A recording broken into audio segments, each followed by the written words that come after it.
ఇంతగా హెచ్చించడానికి నీకు ఇది స్వల్ప విషయమే. నేను సామాన్యమైన కుటుంబం నుండి వచ్చా. అలాగ మాట్లాడుతుంటే దేవుని హృదయం కదిలిపోయింది. కూర్చుంటే కదా మనకి కూర్చోటానికి టైం లేదు, భార్యతో కూర్చునే టైం లేదు, భర్తతో కూర్చునే టైం లేదు, పిల్లలతో కూర్చునే టైం లేదు, విశ్వాసాలతో కూర్చునే టైం లేదు, వీళ్ళతోనే కూర్చునే టైం లేకపోతే ఇంక దేవునితో కూర్చోటానికి టైం ఎక్కడుంది వాళ్ళకి?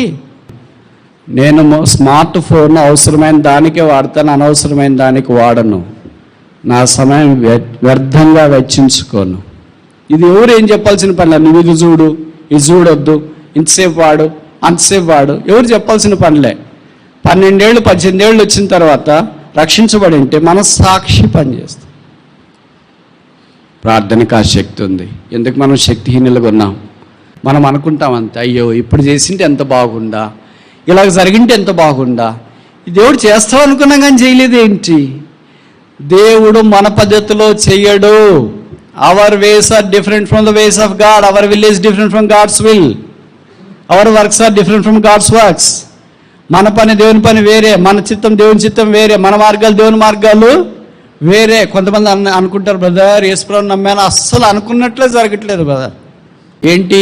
బైబిల్లో ప్రస్తావించబడిన తోటలు ఒక 5 మీ గమనానికి తీసుకురావడానికి ప్రయత్నం చేస్తా. మొదటిది మనకు పరిచయం, ఆదికాండము 2వ అధ్యాయం 8వ వచనం. ఆదికాండము 2వ అధ్యాయము 8వ వచనం.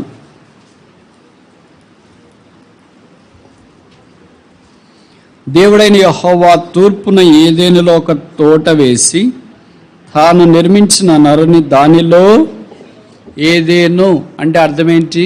డిలైట్ఫుల్, రమ్యమైన, అందమైన, ఆకర్షణీయమైన అని అర్థం. ఇది తూర్పు వైపున నిర్వహించండి. ఒక మనుషుడు తోట వేస్తేనే అబ్బరపడేటట్టు ఉంటుంది. బృందావన్ గార్డెన్స్ అంటే అబ్బా, మైసూర్కి వెళ్ళిన తర్వాత బృందావన్ గార్డెన్స్ చూడకుండా ఎలాగొచ్చామా అంటారు. ఆగ్రాకి వెళ్ళిన తర్వాత తాజ్మహల్ చూడకుండా ఎలాగొచ్చారా అంటారు. అరుణాచల్ ప్రదేశ్కి, హిమాచల్ ప్రదేశ్కి వెళ్ళిన తర్వాత హిమాలయాలు సందర్శించకుండా ఎలాగొచ్చామా అని అంటారు. అలాగే ఢిల్లీకి వెళ్ళిన తర్వాత రాష్ట్రపతి భవన్, ఆ తోటలు చూడకుండా ఎలాగొచ్చామా అని అంటారు. ఇక్కడ రాయబడిన మాట ప్రకారం దేవుడే ఒక తోట వేస్తే ఇంకెలాగుంటారు? ఏం వేసాడమ్మా? ఏం తోట ఇది? వెరీ గుడ్, చాలా డీప్గా చెప్పారు. ఏదేనో తోట. దీంట్లో అన్ని రకాలైన ఫలాలు వేసాడు. ఎన్నున్నాయో తెలియదు మరి నాకు, ఎవరైనా ఇక్కడ బాటనిస్టులు ఉంటే వాళ్ళకి తెలిసింటే. దీంట్లో ప్లాంట్ కింగ్డమ్ అంతా, అంటే వృక్షరాజ్యం అంతా దాంట్లోకి వచ్చింది. ఫ్లవరింగ్, నాన్ ఫ్లవరింగ్, అంటే పుష్పాలు కలిగింది వచ్చింది, పుష్పాలు లేనిది కూడా వచ్చింది. అంత రమ్యమైన తోటలో ఒకే ఒక మనిషిని పెట్టినాడు. తోట నేను వెంటనే మనకేం గుర్తొస్తుందంటే ఆహ్లాదకరమైంది, ఆనందకరమైంది. అంటే మన భాషలో చెప్పుకోవాలంటే పార్క్ అనుకోండి. పార్క్కి తోటకి తేడా ఏంటంటే మన పార్క్లో ఫలించే చెట్లు ఉండవు, ఊరికే కొబ్బరి చెట్లు ఉంటాయి, తర్వాత ఏంటి క్రోటన్లు ఉంటాయి, తర్వాత ఏంటి పుష్పాలు వికసించే, అదేమి కాగితాల పుష్పాలు, ఇవన్నీ మనకు పార్కులో కనిపిస్తాయి. తోట అంటే మామిడి చెట్లు, లేకపోతే మామిడి ఫలాలు వచ్చేవి కూడా దాంట్లో ఉంటాయి. సంఘం అలాంటి తోట యేసుప్రభు వారికి.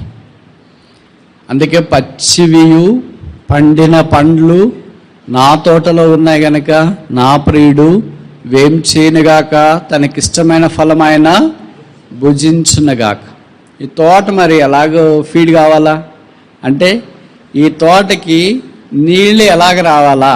ఏదైనా తోట నీళ్ళు లేకపోతే ఏది నిలబడదు కదా, ఎండిపోద్ది కదా. కనుక ఈ తోటకి నీళ్లు రావటానికి ఒక నది గలదు. అది 4 పాయలైంది. తోట రావటానికి నది ఉంది. మనం కూడా దేవుని సంఘములో ఒక నది ఉంది. ఏంటి ఆ నది? కీర్తనలు 46:4 వచనం.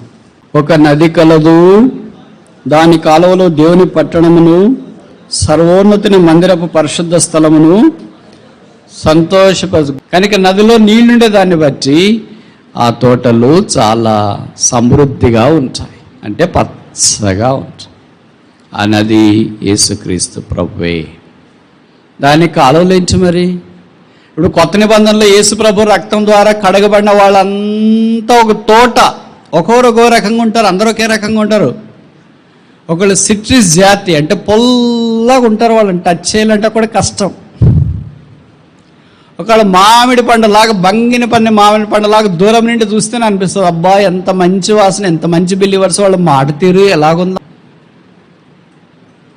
కొంతమంది పనస పండ్ల మాదిరి ఉంటారు, పైకి అంత రఫ్, మాట తీరు రఫ్, నోటి రఫ్, తర్వాత ఏంటి చూపులు రఫ్, ప్రవర్తన రఫ్, అంతా రఫ్. కానీ బాగా కష్టపడి నూనె పోసుకొని అటు చేసి ఇటు చేసి మొత్తానికి దాన్ని కోస్తే లోపల మాత్రం పనస పండు వల్లే మధురంగా కనిపిస్తారు. అంత టైం ఆడుంది మనకి. కొంతమంది అరటిపండు మాదిరి ఉంటారు, చక్కెరకేళ, అమృతపాన, ఏదో ఒక పండు మాదిరి ఉంటారు. చాలా తేలిక అరటిపండు అయితే. అంత అరటిపండు లాంటి వాళ్ళే దైవికమైన భక్తి కలిగి ఉంది, దేవుని యొక్క కార్యాల కొరకై వాళ్ళు త్వరగా అప్రోచ్ యాక్సిస్ అవటానికి అవకాశం. ఇప్పుడు కొన్ని పండ్లు ఎలాగుంటాయంటే కాస్ట్లీ పండ్లు ఉంటాయి.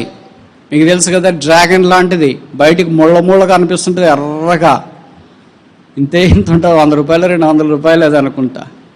లోపల తీస్తే అమ్మో ఎర్రగా కనిపిస్తుంది. కొంతమంది వాటర్ మిలన్ లాగా ఇట్లుంటారు. వాటర్ మిలన్ అంటే తెలుసు కదా, ఏమంటారు, పుచ్చకాయనా, పుచ్చకాయ మాదిరి బయటికేమో రంగులు రంగులు సారలు సారలు సారలు సారలు కనిపిస్తుంటారు. లోపల తీస్తేనే ఏమైనా ఉందంటే అంత నీళ్ళే. ఇంకా కొంతమంది కర్బూజకాయ మాదిరి ఉంటారు. కొంతమంది డేట్ అంటే ఏమంటాం, ఖర్జూరం మాదిరి ఉంటారు. కొంతమంది అంటే చూడటానికి చాలా కాఫీ కలర్లో ఉంటారు, ఇంతే ఉంటారు, చాలా స్మార్ట్గా ఉంటారు, చాలా స్వీట్గా ఉంటారు, అంత బాగానే ఉంటారు. అలా కొంతమంది జామ పండు మాదిరి ఉంటారు. షుగర్ పేషెంట్లకే ఉపయోగం, వాళ్ళు ఇంకెవ్వరికి ఉపయోగం ఉండదు. పిల్లలకు తింటే తీసుకొని నాకొద్దు. అదే మామిడి పండు చూడండి, షుగర్ పేషెంట్స్తో మొదలుకొని పిల్లల దాకా అందరికీ టెంప్టేషన్, శోధన. మామిడి పండు ఇంట్లో పెడితే దాని వాసన వస్తుంది. బంగినపల్లి మామిడి పండు హై క్వాలిటీ స్టఫ్, దాని వాసన వచ్చి పిల్లలు స్కూల్ కూడా మానేస్తారు. ఏంటో మన కడుపు నొప్పి, మా ఉదయం కడుపు నొప్పి, మధ్యాహ్నం అన్నం తిందరంటే వద్దు మా మామిడి పండు.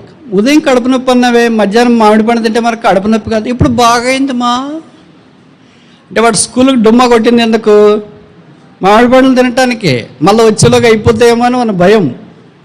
అలాగే కొన్ని పండ్లు ఉంటాయి, కొన్ని ద్రాక్ష పండ్లు మాదిరి ఉంటాయి, చాలా డెలికేట్గా, చాలా అలాగ. కనుక విశ్వాసులు ఒక పళ్ళ తోట వల్లే చాలా రమ్యంగా అలా కనిపిస్తూ ఉంటారు. కొంతమంది ఇంతలావు ఎర్రగా ఉంటారు. ఎలాగా, ఏమంటారు దాన్ని, వెరీ గుడ్, చాలా బాగా చెప్పినారు. ముందు షుగర్ పేషెంట్లు ఉన్నారు అనుకుంటా. బొప్పాయి పండు, దాన్ని చాలా జాగ్రత్తగా తీయాలా. అది పండు తీసేటప్పుడు కూడా దానికి న్యూస్ పేపర్ వేయాలా. ఓ పెద్ద కథ అనుకో. వాళ్ళని జాగ్రత్తగా చూసుకోవాలి. ఒక మాట అంటే ఏం తక్కువ మాట్లాడినాడు బ్రదర్, ఏం మాట్లాడలేదు. 2 మాట్లాడితే అంత ఓవర్ యాక్షన్గా మాట్లాడతాడు ఆయన, ఏమనుకుంటున్నాడో అని అంట. దీన్ని పేపర్ వదిలేస్తే పాడైపోతుంది.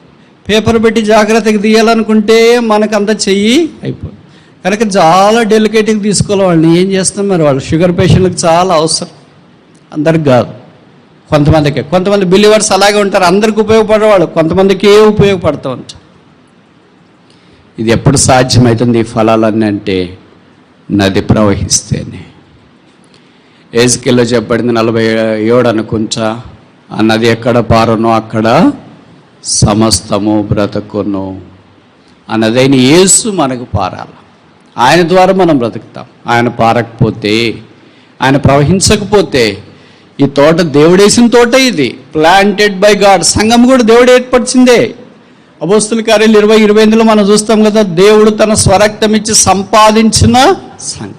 ఏదైనా తోట ఆయన మాటతో పోసేసాడేమో, లేదా చేత్తో వేసాడేమో, కానీ ఇక్కడ అపోస్తుల కార్యాలు 20:28 వచ్చేటప్పటికి స్వరక్తము చేతి ఈ తోటను తయారు చేసి, కనుక ఈ తోట ఇంకా విలువైంది. దీంట్లో నది పెట్టాడు. ఈ నది ఎన్ని పాయలైంది? 4 అయింది. ఇప్పుడు నేను చెప్తా, ఈ నది 5 పాయలు ఎందుకు కాలేదు, 3 పాయలు ఎందుకు కాలేదు, ఎందుకు 4 అయ్యింది? సరే, ఇప్పుడు నేను ఒక పోలిక చెప్తా, బహుశా తప్పు కాదనుకుంటా, తప్పు అయితే మన్నించండి. ఎందుకు ఇది 4 పాయలు అయింది? దేవుడు భక్త్ సింగ్ గారికి ఇచ్చిన సంఘ ప్రత్యక్ష ప్రకారం అపోస్తుల కార్యాలు 2:42 వారు అపోస్తుల బోధ ఎందును, సహవాసమందను, రొట్టె విచ్చుటెందును ఎట్లుండాలా? ఏడతే గక్క ఉండ. ఎన్ని పాయలమ్మా?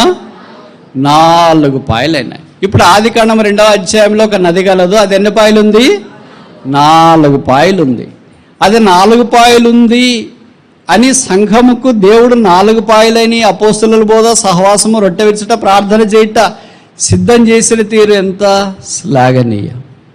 ఇప్పుడు ఈ తోటకు 4 పాయలు లేకుండా 3 పాయలు ఉంటే ఇంకో పాయ ప్రవహించే వైపు నీళ్లు లేవు కనుక అక్కడ ఎండిపోద్ది.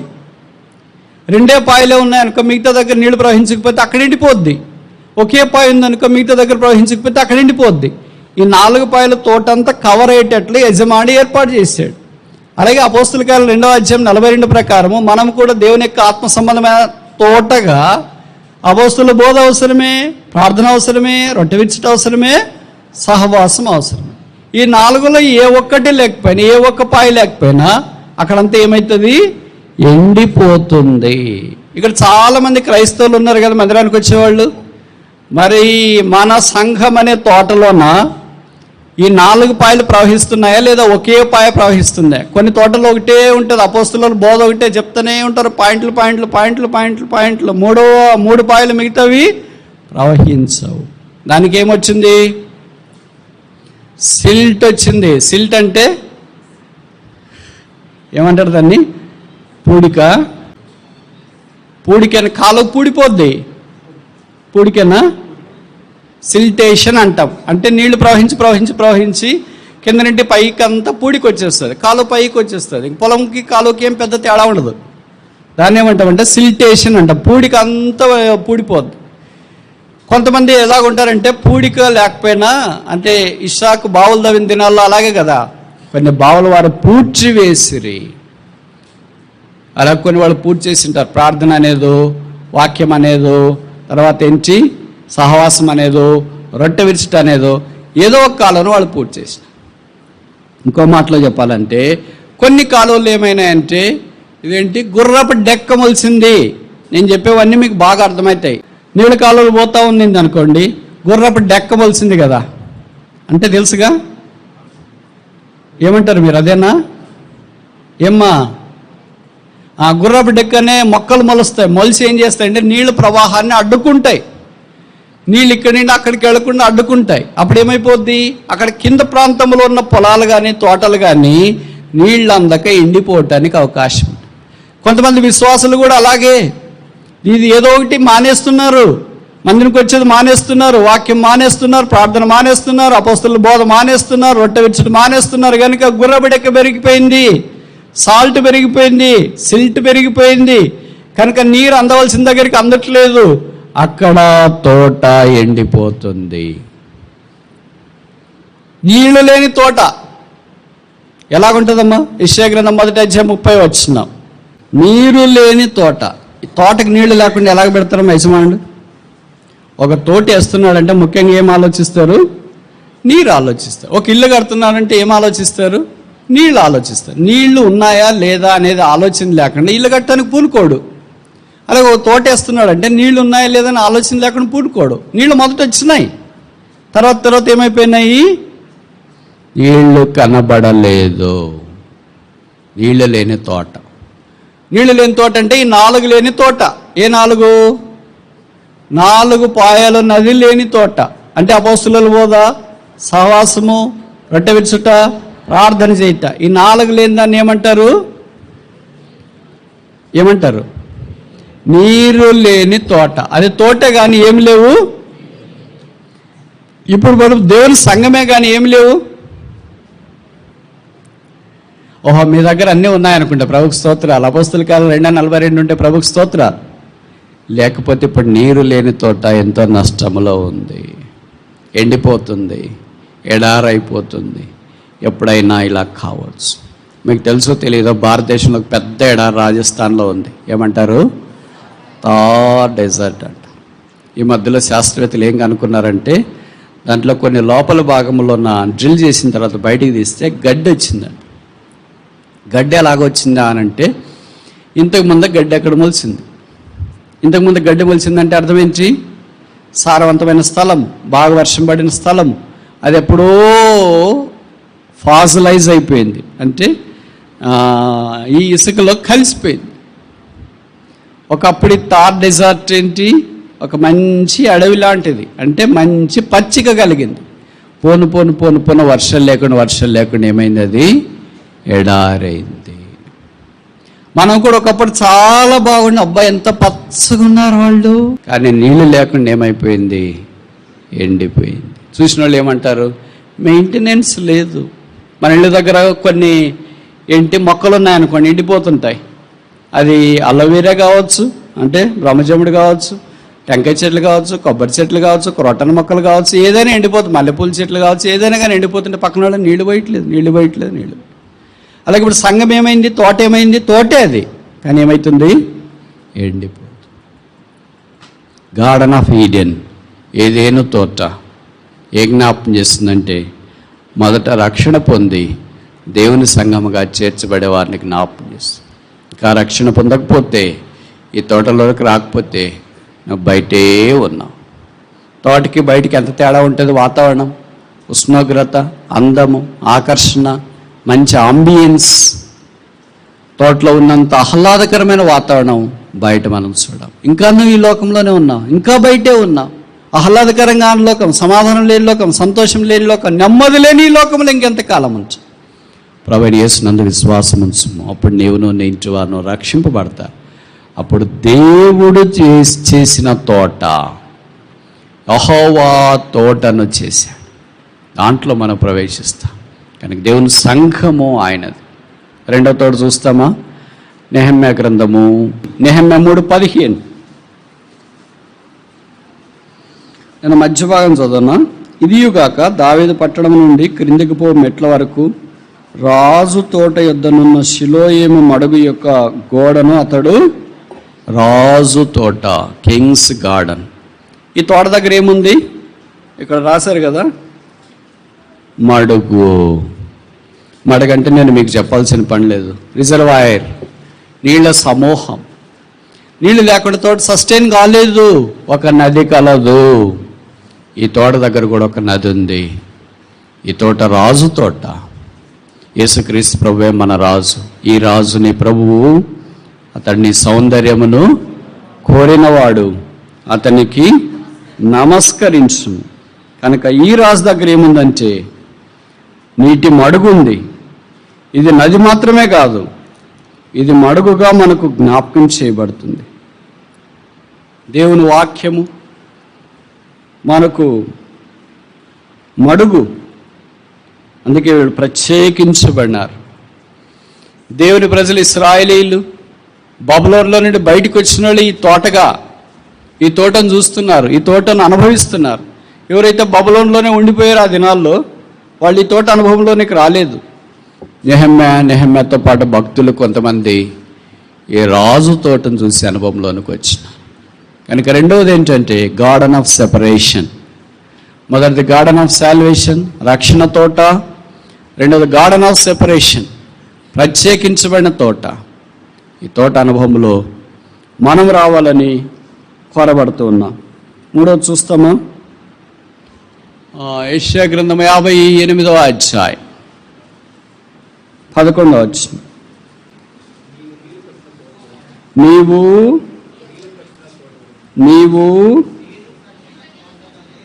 నీవు నీరు కట్టిన తోట, వాటర్డ్ గార్డెన్.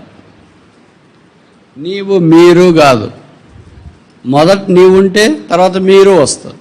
నీవే లేకపోతే మీరు ఎలాగొస్తుంది? ఎవరో నీళ్లు తీసుకొని నువ్వు కట్టుకోవడం కుదరదు. నీ పొలానికి నీళ్లు వస్తున్నాయా? నీ పొలానికి వచ్చే నీళ్లు నువ్వు కట్టుకుంటే అనుకోళ్ళు కట్టుకుంటారు. ఎవరో పొలానికి పోయే నీళ్ళు నువ్వు కట్టుకున్నావు అనుకో, గొడవలు జరుగుతాయి, ఇబ్బందులు, సమస్యలు వస్తాయి. కనుక ఈ నీరు నీదే. ఏంటి నీరు? యేసుక్రీస్తు ప్రభు వాక్యం, స్క్రిప్చర్స్. దేవుని వాక్యమే నీరు. ఈ నీళ్ళు లేకపోతే ఏమైపోతాం?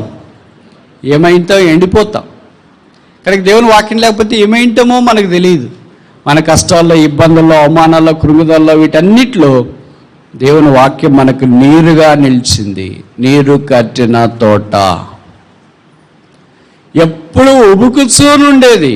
అందుకే మొదటి కీర్తనలో చెప్పబడింది అనుకుంటా కదా, యెహోవా ధర్మశాస్త్రము చొప్పున అనుదినము ధ్యానిస్తూ దివారాత్రములు దాన్ని ధ్యానించువాడు ధన్యుడు, అతడు నీటి కాలువల యోరున నాటబడినవాడై ఆకువాడక తన కాలమంద ఫలమిచ్చు. వాక్యాలు కంటతా భలే చెప్తాం. అది జీవితంలో అది విస్మంతన్నా కొద్దిగా ప్రయత్నం చేయాలి కదా, ప్రభువా నేను కూడా ఇలాగ ఉండటానికి సహాయం చేయని. కానీ దేవుని వాక్యము మనకు జీవితాన్ని మారుస్తుంది. దేవుని వాక్యం ప్రవహిస్తే మన హృదయాలు మెత్తగా అవుతాయి. మన హృదయాలు ఇట్లే గట్టిగా ఉండటానికి కారణం ఏంటంటే దేవుని వాక్యం ప్రకటించట్లేదు, ప్రవహించట్లేదు. ఆ వాక్యం ప్రవహించినా మనం అంగీకరించడానికి ఇష్టపడట్లేదు. మనం అంతా ఎలాగుంటామంటే మీరు ఏమనుకోద్దండి, కొంతమంది నన్ను అంటుంటారు, బ్రదర్ మీరు ఎక్కడికి వెళ్తే ఆ జిల్లా పేరు చెప్తారు, వాళ్ళు ఏమనుకోరా అని. చెప్పకపోతేనే వాళ్ళు అనుకుంటారు, బ్రదర్ చెప్తే చాలా సంతోషంగా ఫీల్ అవుతారు అని చెప్తుంది. నల్లరేగడి నెల చాలా చాలా మంచిది. వేసవి కాలం ఏమంటుందంటే నా అంత మునగాళ్ళు లేడు అంటుంది, అంతేనా? వర్షకాలం ఏమంటుందంటే నా అంత చెడ్డోడు లేడు అంటుంది. కాళ్ళు పెట్టడానికి లేదు, మనం ఏం పని చేసుకోవటానికి లేదు, ఎక్కడ పెట్టినా అంత ఇంత అంటుకొని వస్తుంది బురద. కనుక మనం కూడా విశ్వాసాలు ఎలాగుంటామంటే ఆత్మీయంగా ఆదివారం వచ్చినప్పుడు అస్సలు మమ్మల్ని ఎవరనుకుంటే మేమంటే సోమవారం నుండి శనివారం దాకా కాలు పెట్టేకి లేదు. అమ్మా ఏంటది బురద, నల్లరాగడి. నీకు ఎక్కడికన్నా పని చేయడానికి వస్తారు, ఎక్కడన్నా పని చేయొచ్చు. పొలంలో అంటే కొండల్లో పోయి పని చేయొచ్చు, ఎర్రనేళ్ళలో చాలా తీవ్రంగా పనిచేస్తారు. నాకు తెలుసు కదా, రాయలసీమ ప్రాంతంలోన ఇప్పుడు వర్షం పడతా ఉంటే వెళ్ళి టమోటా నారు వేస్తారు. నేను చాలా తెలియకుండా ఆలోచించేవాడిని, వర్షం పడతా ఉంటే వెళ్ళి టమోటా నారు ఎలాగే వేస్తారు, ఆగిపోయిన తర్వాత వేయచ్చు కదా, రేపు వేయచ్చు, ఎల్లుంటే వేయచ్చు కదా అని నేను అంటే వాళ్ళని. వర్షం పడేటప్పుడే వేయాలరా దీన్ని, అప్పుడే ఇది నాటుకుంటుంది. అది ఎర్ర నేలలు, అదే రాగటి నీళ్ళలో పోయి వేయటానికి కుదరదు. వర్షం ఎంత పడుతుంటే ఎర్ర నేలలకు అంత ఊరట. మరి ఎర్ర నేల నల్ల నేల చెప్పరేంటమ్మా? బయటికి ఎర్రగా ఉన్న నల్ల నేల మాదిరి ఉంటాము, బయటికి నల్లగా ఉన్న ఎర్ర నేల మాదిరి ఉండొచ్చు. నేలను బట్టి తోట వస్తుంది. నేల బాగాలేకపోతే సౌడు నేల అంటాం కదా, అక్కడ ఏ మొక్కలు పనికిరావు. అంటే లైమ్ స్టోన్ ఎక్కువ ఉంటుంది, సున్నప్రాయ ఎక్కువ ఉంటుంది, ఏది వేసినా వెంటనే కాల్చేస్తుంది, అది పైకి రాదు. అలాంటి పొలాలు కలిగిన విశ్వాసులు ఉంటే, అంటే హృదయాలు కలిగిన వాళ్ళు ఉంటే అక్కడ తోట రాలేదు. ఇది నీరు కట్టిన తోట. అంటే ఏ చెట్టుకి ఎంత నీరు అవసరం. పెద్ద చెట్లు ఉంటాయి ఎక్కువ నీరు కావాలి, చిన్న చెట్లు ఉంటాయి తక్కువ నీరు కావాలి.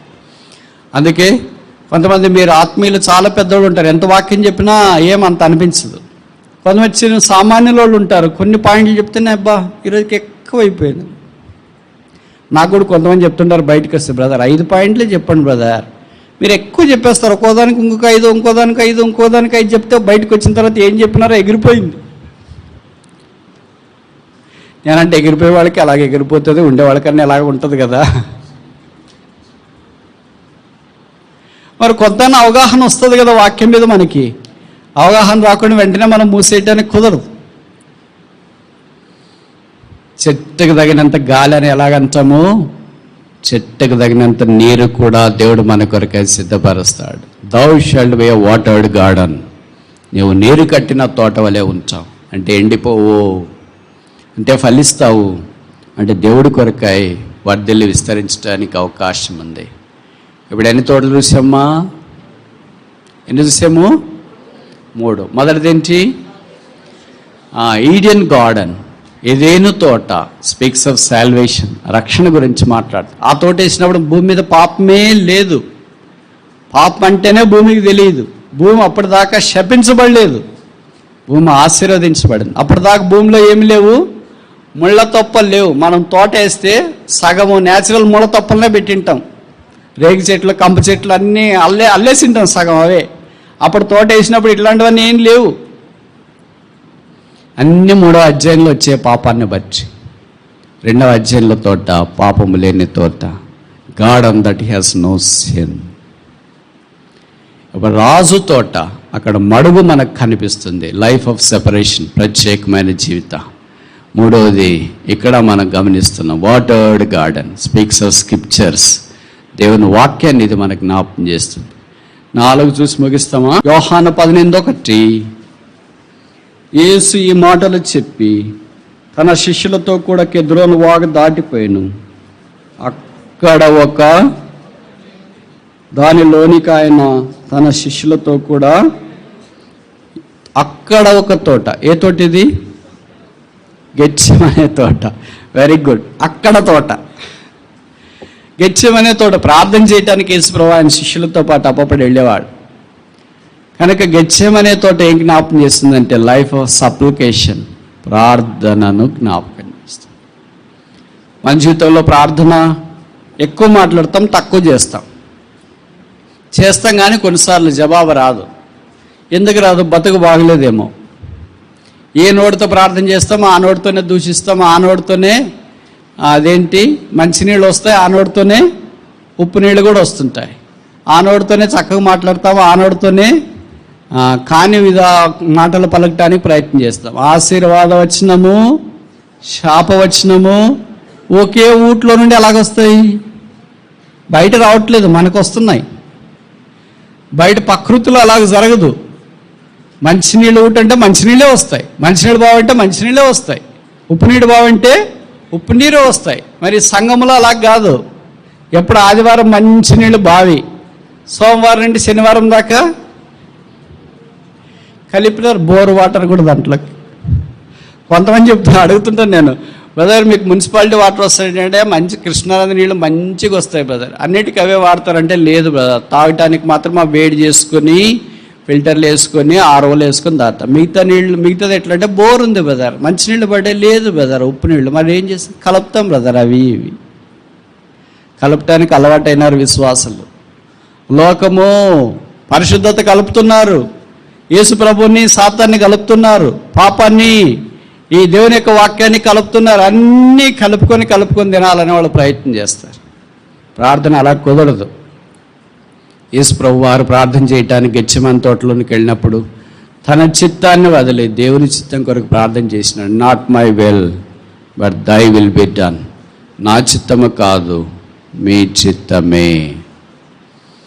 కనుక నేను ఈ మాటలు చెప్తే మీరు అనొచ్చు బ్రదర్స్, ఆ కొన్ని విషయాలు చాలా రోజులుగా ప్రార్థన చేస్తున్నాం కానీ జవాబు రాలేదు అయినా విసిగిపోకుండా ప్రార్థన చేస్తూనే ఉండాలి. ఎంతకాలం అని చేయమంటారు బ్రదర్? జవాబు వచ్చేదాకా. ఎప్పుడు వస్తుంది బ్రదర్? ప్రభు సమయంలో వస్తుంది. ప్రభు ఎప్పుడు అన్యాయం చేయడు. God would never be too late. దేవుడు ఎప్పుడు ఆలస్యంగా రాడు. God will never go ahead. ముందుగా ఎప్పుడు వెళ్ళాడు. మనం వాచ్లు పెట్టండి, ఇది వాచ్ పెట్టినారు అనుకో, ముందు పెట్టారా కరెక్ట్ పెట్టారా? ఎవరైనా కానీ ఏం చేస్తారు? ముందు పెట్టుకుంటారు. మనం ఇంట్లో అడిగితే ఎందుకు ముందు పెట్టారు? అయ్యో బ్రదర్ ముందు పెడితే కానీ పిల్లలు రెడీ గారు స్కూల్కి వెళ్ళటానికి కనుక 10 నిమిషాల ముందు. వాళ్ళకు కూడా ముందే తెలుసు. మమ్మీ అంటది రే టైం అయిందంటే మా 10 నిమిషాలు ముందు పెట్టినావులే అమ్మా. ముందు పెట్టడం వాళ్ళు ఇలా ముందు. ప్రభు ఎక్కడ మనకింటే ముందు పోడు, అలాగని మన తర్వాత ఎప్పుడో పోతుందిలే అని అనుకోడు. Attends right time.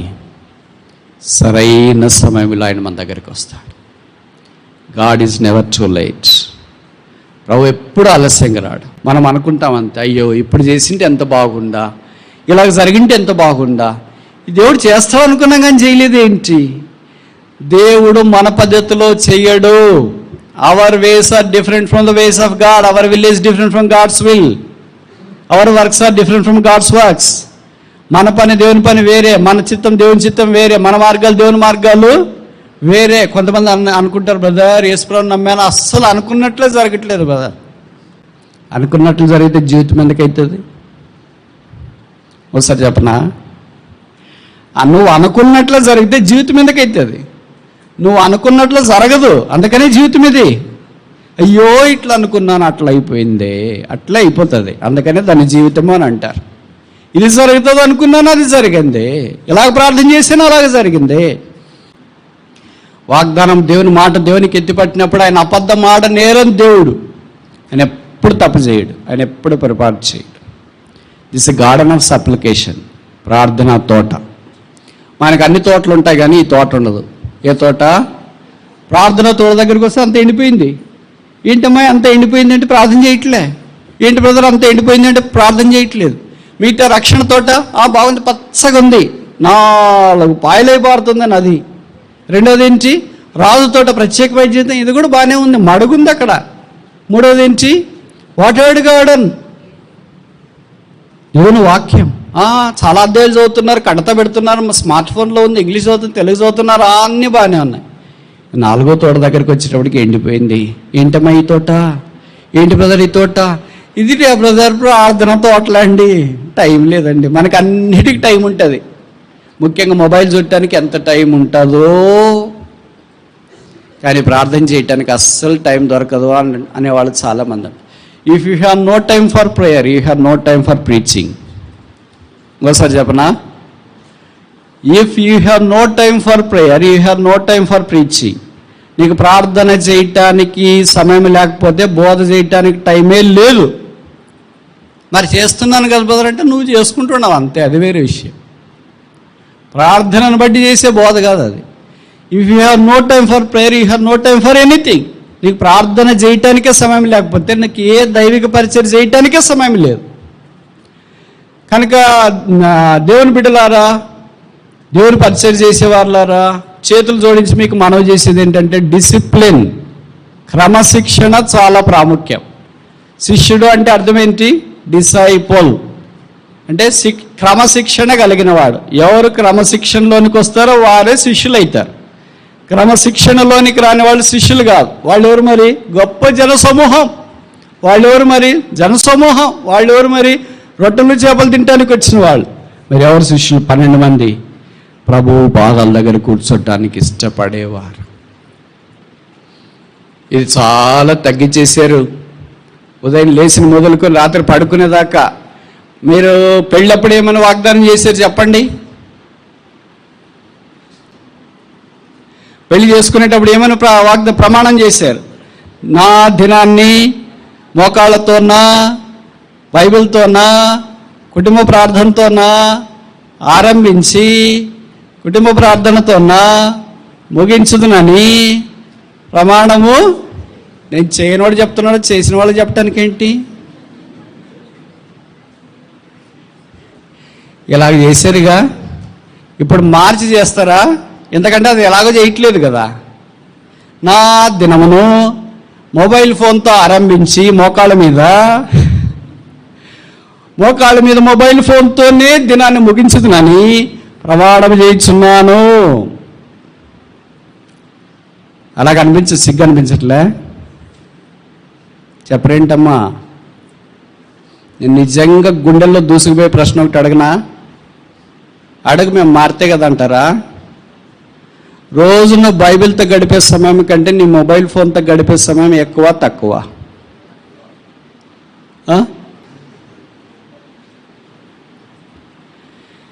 నీవు మొబైల్ ఫోన్తో వేరే విషయాల్లో అంటే వాక్యానికి సంబంధించి లేదా యూట్యూబ్లో మెసేజ్ లైవ్ వినటానికి దానికి సంబంధించి కాకుండా వేరే నీకు తెలుసు కదా చెత్త, అది ఎవరు చెప్పాల్సిన పని లేదు, నీ చెత్త నీకే తెలుసు, నీకే అర్థమవుతుంటుంది. నేను ఇదంతా వేస్ట్ చెత్త, ఊరికి అది ఇది ఏదేదో చూసిన చూసిన తర్వాత అబ్బా రేపటి నుండి మా అనుకోవాలి, నాలాంటి సేవకుడు ఇలాగ చేస్తే ఎలా, నాలాంటి విశ్వాసి ఇలాగ చేస్తే ఎలా, నాలాంటి బోధకుడు ఇలాగ చేస్తే ఎలా, రేపటి నుండి ఇంకేం లేదనుకుంటాడు. వెంటనే కాలం అవుతుంది, అయ్యి ఇది ఒక్కటేలే. ఇలాగ వారాలు, నెలలు, సంవత్సరాలు గడిచి ఎండిపోయిన తోట అదొకసారి మంచి తోటే, ఒకసారి ప్రార్థన అంటే మోకాళ్ళ మీదకి వచ్చిన తోటే, ఇప్పుడు ప్రార్థన అంటే మోకాళ్ళకి రావట్లేదు. ఒకసారి ప్రార్థన అంటే గంటలు చేసిన తోటే, ప్రార్థన కొరకు సవాలు విసిరిన తోటే, ఇప్పుడు ప్రార్థన చేస్తామంటే తప్పించుకొని పోయే తోట. ఒకసారి ప్రార్థన కూడికంటే ప్రజలు తండోపతండాలకు వచ్చేవాళ్ళు, ఇప్పుడు మొబైల్ ఫోన్లు అంటే ఆట. మీరు ఊహించండి, నేను ఈ మాట చెప్తే మీరు అంటారు కదా, అవును బ్రదర్ చాలా ఇంపార్టెంట్ ఉంటాయి కదా అందుకే అటెండ్ అవుతున్నామని. మొబైల్ ఫోన్ లేకున్నప్పుడు ఎలాగ బతికారు మరి? చెప్పరేంటి?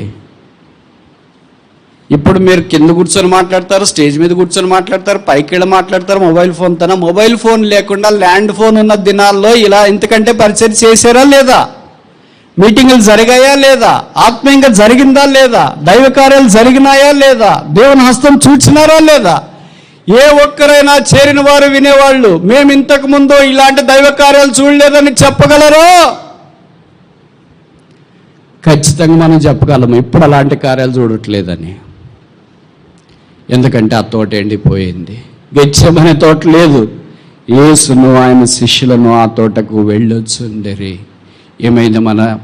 ఇంకెవరు చెప్పాల్సిన పని లేదు. భార్య చెప్పాల్సిన పని లేదు, భర్త చెప్పాల్సిన పని లేదు, సేవకుడు బోధకుడు ఎవరో చెప్పాల్సిన పని లేదు. నీ మనస్సాక్షే, నువ్వు రక్షించబడ్డావు కదా, నీ మనస్సాక్షి నీకే ఉత్తరం ఇవ్వాలా.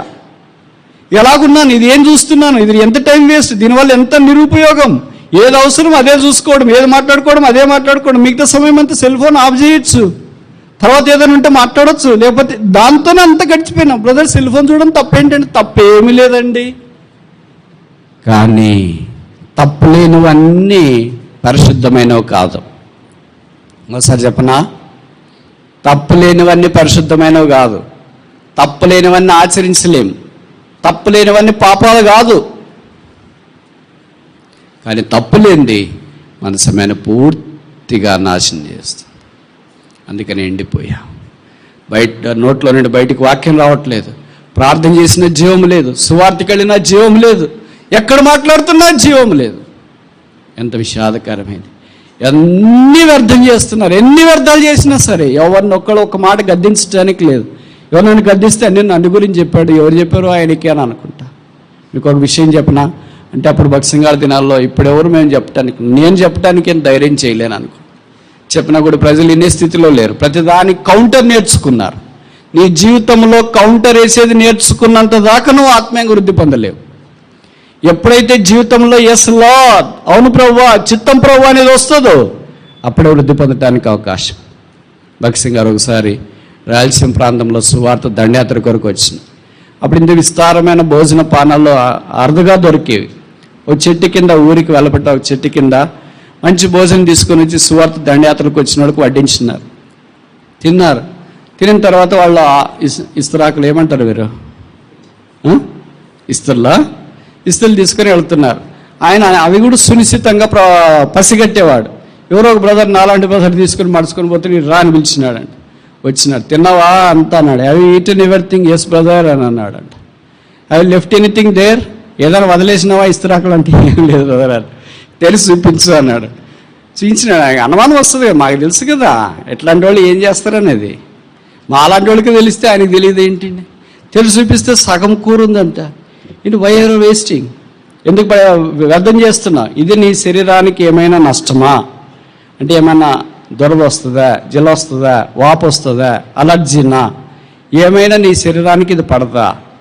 ఏదో బ్రదర్ పడుతుంది. మరి ఎందుకు పడేస్తున్నావు?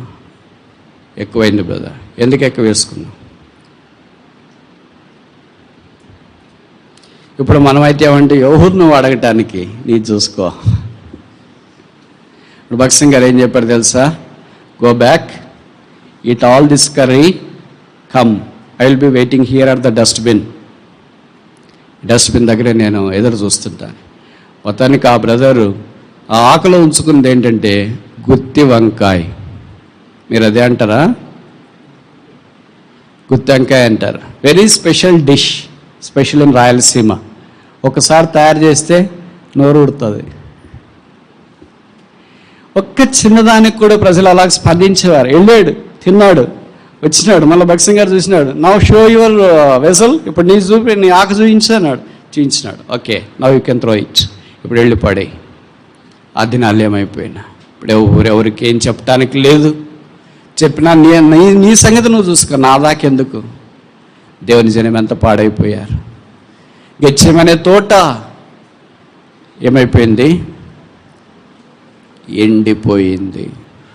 మనం ప్రభువా గెత్సేమనే తోట, ప్రార్థనా తోట, ఒలీవల తోట నీరు కట్టిన తోటగా ఉంచు. జీవజల నదేని యేసు ప్రవహించు. ఈ నది ఎక్కడ పారున అక్కడ సమస్తము బ్రతుకును. ఆ నది 4 పాయలుగా వచ్చునుగాక. నేను స్మార్ట్ ఫోన్ అవసరమైన దానికే వాడతాను, అనవసరమైన దానికి వాడను. నా సమయం వ్యర్థంగా వెచ్చించుకోను. ఇది ఎవరు ఏం చెప్పాల్సిన పనిలే. నువ్వు ఇది చూడు, ఇది చూడొద్దు, ఇంతసేపు వాడు, అంతసేపు వాడు, ఎవరు చెప్పాల్సిన పనిలే. 12 ఏళ్ళు 18 ఏళ్ళు వచ్చిన తర్వాత రక్షించబడి ఉంటే మనస్సాక్షి పనిచేస్తుంది. ప్రార్థనకు ఆ శక్తి ఉంది. ఎందుకు మనం శక్తిహీనులుగా ఉన్నాం? తోట ఎండిపోయింది, ప్రార్థన లేదు, చేతులు ఎత్తడానికి పైకి రావట్లేదు. ఒక్కో స్టైల్లో ప్రార్థన చేస్తారు. మీరు చూసింటారు కదా మన సహవాసంలో. ఒక్కో స్టైల్. అసలు బైబిల్లో లేదు ఆ స్టైల్, తెలుసా? నాకు చాలా ఆశ్చర్యం వేసింది. ఇంత కుర్రోళ్ళు ఏంటి ఇంత కొత్త స్టైల్లో ఫార్మేట్ చేయడం ఏంటి?